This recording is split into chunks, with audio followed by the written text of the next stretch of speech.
ఇప్పుడు Hello, hi my dear students. I am going to teach you 8th class mathematics. So as we know that in 8th class textbook we have 15 chapters. So there the first chapter is nothing but rational numbers. So rational numbers. So now I am going to discuss about the introduction part of rational numbers. So before going to this introduction of rational numbers, let us discuss some examples related to this topic. See, generally when you go to stationery shop and to purchase stationery, like if you want to buy 5 pence, so the shopkeeper may say that so the cost of 5 pence is said is said that 22 rupees, and you have to pay 22 rupees and come back and see, you will get in a doubt that what is the cost of one pen. Suppose if you want to find the cost of one pen, ultimately what you do, so you will get an idea that you need to divide the total cost of 5 pence with the cost of that is number of pens. That means you need to divide 22 by 5. See, whatever may be the result this, see, so this type of number that we can come across with this type of situation, isn't it? Now tell me, is it a natural number? Obviously it is not. Is it a whole number? Cannot be. Not. So is it an integer? Cannot be. So see, just keep it in mind. So this is the situation that we come across with some situations. So these are the numbers that we can come across. So let us take some more examples. So see here. So here I'm making one table. Time is 10 a.m., 12 p.m., 3 p.m. and like 5 p.m. See, just I'm writing the temperatures at that particular time. At 10 a.m., let us take the temperature is like 27 degrees Celsius. And at 12 o'clock, the temperature is like 30 degrees Celsius. And here the temperature is like, let us take it as 28 degrees Celsius. And let us take that at 5 p.m. also the temperature is 28 degrees Celsius. See, if you observe this table properly, so these are the timings, and at the particular times the temperatures are given here. Suppose if you want to find the change in temperature from 10 to 12, means change in temperature in the sense what you will get an idea. So simply you need to subtract 30 minus 27.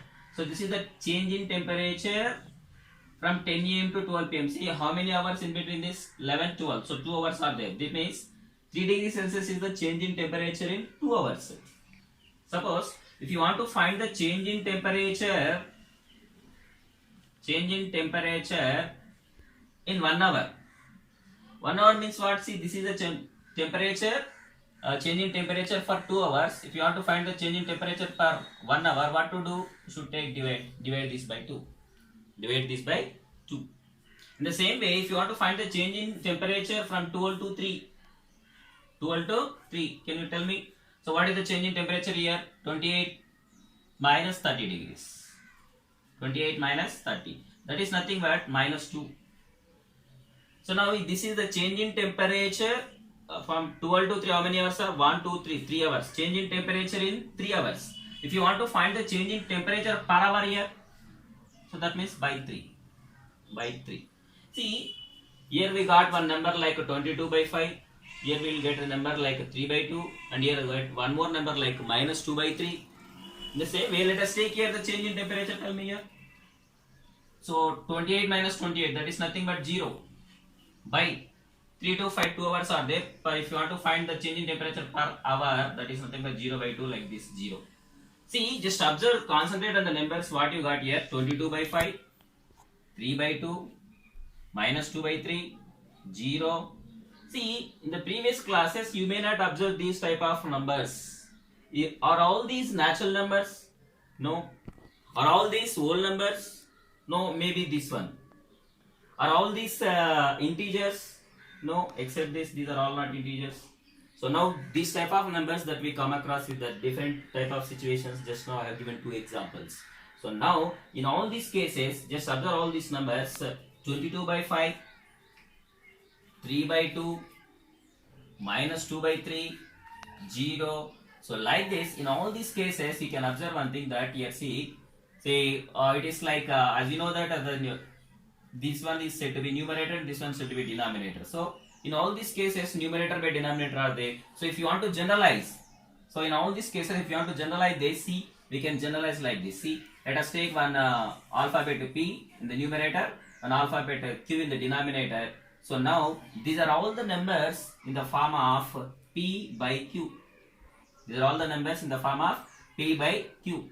So if you observe here 22, 3, minus 2, these are all natural numbers, these are all integers. See here minus is there, 0 is there. So all the numerators are integers. Sometimes you may get a minus, negative, positive, negative numbers in the denominator also. That means here P and Q are the integers. P and Q are the integers. Integers means, as you know that positive numbers or negative numbers or whatever. And one more condition, see, you may not come across the denominator as 0. You may not get this situation. That means division by 0 is not possible. Because of that reason, so here P may be any integer including 0, but Q cannot be 0. That means here we have a condition that Q not equal to 0. That means numbers which are in the form of P by Q, where P and Q are integers, Q not equal to 0. So we have observed these type of situations. There are so many situations that come across these type of numbers like in the form of P by Q, where P and Q are integers, where denominator Q is not equal to 0. Such type of numbers are said to be rational numbers.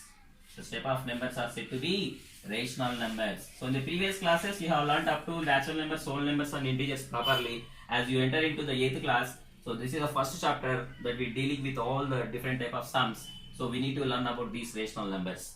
So let us complete this and we'll discuss this about the next class. Thank you.